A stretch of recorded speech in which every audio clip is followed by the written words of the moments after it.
Hi everybody and welcome to my Unruly Housewife channel. Today I am going to show you how to use these with your polymer clay, and these are soft pastels. Why not inscribe? But anyway, they're highly pigmented.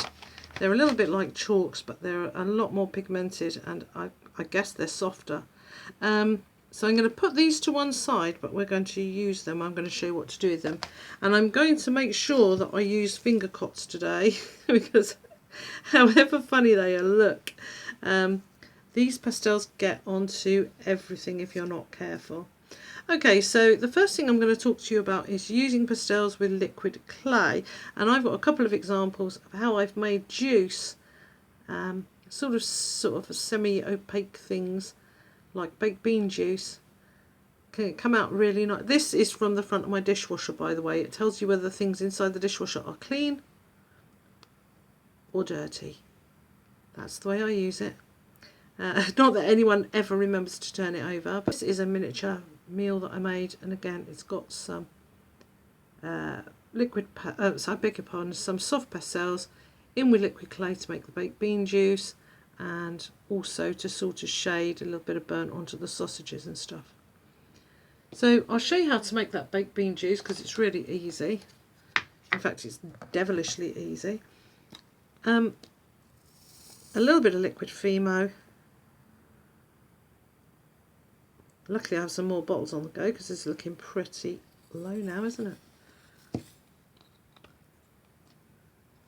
I'm going to bob on my finger cots because I don't want to have orange fingers for the rest of the video. Help yourself to some soft pastels. Look, I touched it with an unprotected finger. What am I like? There's your liquid Fimo. A little scrape of this with a knife. Let's involve another colour because I'm fussy.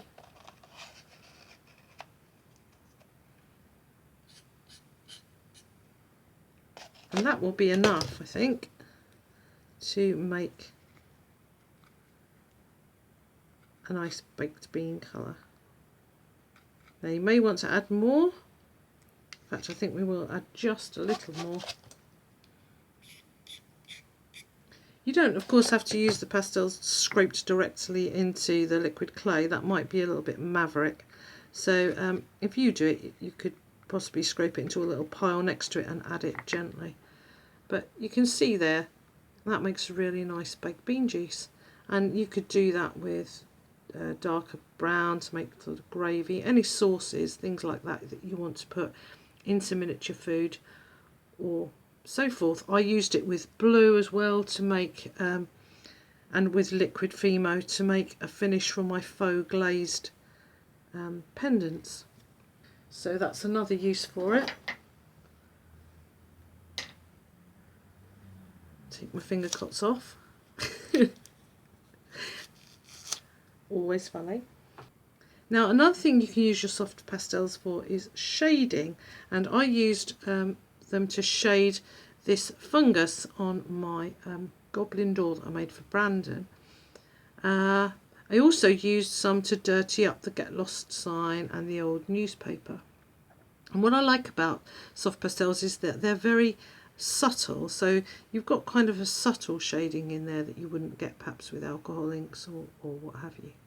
Now another thing that it's really great for, your powdered soft pastel is really great for, is making things look as though they have been baked.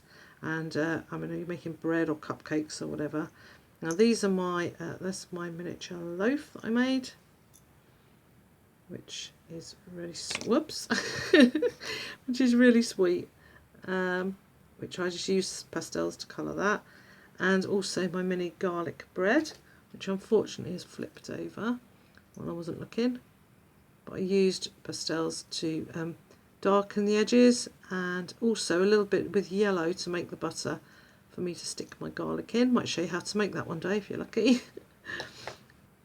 So let's try and make this look like it's been baked. Now this is quite a dodgy thing to do now. I'm quite scared now because I'm going to get my hands covered and I've still got one more thing to do.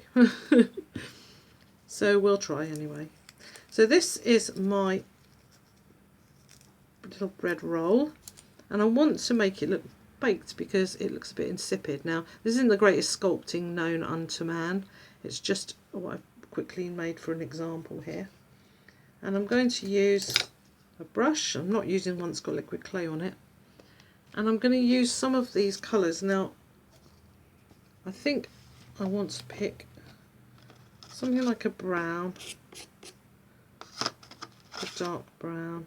I want to give myself some options here. The yellow, maybe even this kind of beigey sort of colour would be a good one. It's a little bit hard to tell. You need to experiment with this really. So let's be on the safe side and use this kind of beigey colour first of all. And we can just brush that on to our little bun. Nothing too challenging about that. That looks fine. Just put a bit of oh, sorry, I'm rattling the camera around, aren't I? A little bit of this. And now it's starting to get that nice sort of toasted appearance.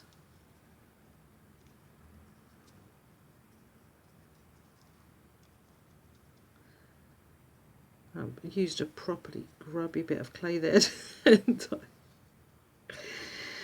But I just want to show you how this kind of can subtly change something into looking baked. Now I'm going to start to use my finger a little bit, add it to the corners there, as if they've just caught a little bit in the oven. The bun. I tell you what, I did this earlier and I cannot do this on camera, but honestly, you saw the things I've made, they did look good. Oh, my advice with all things to do with clay is don't do them on camera. Anyway, so this doesn't look like the greatest piece of sculpting on earth, but I think you can see it looks more baked than it did before we started.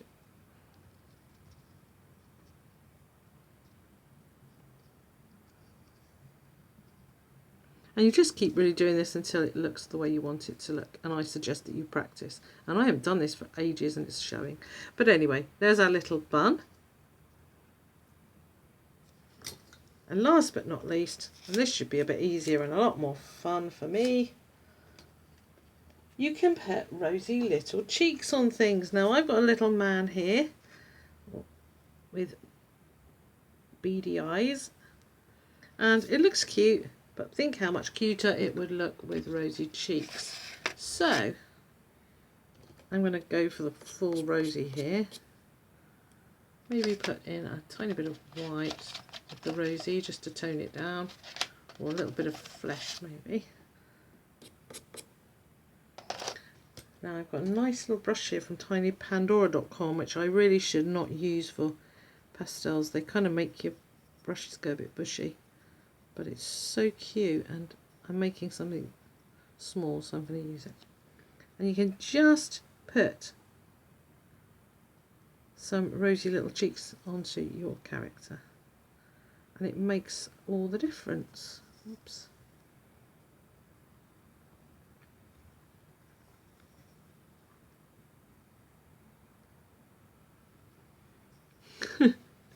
Look at that, that's so cute.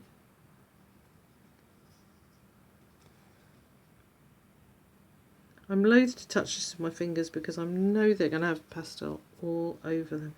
It really is one of the grubbiest things you could use. So there's my little character. And look at what a difference those little rosy cheeks make.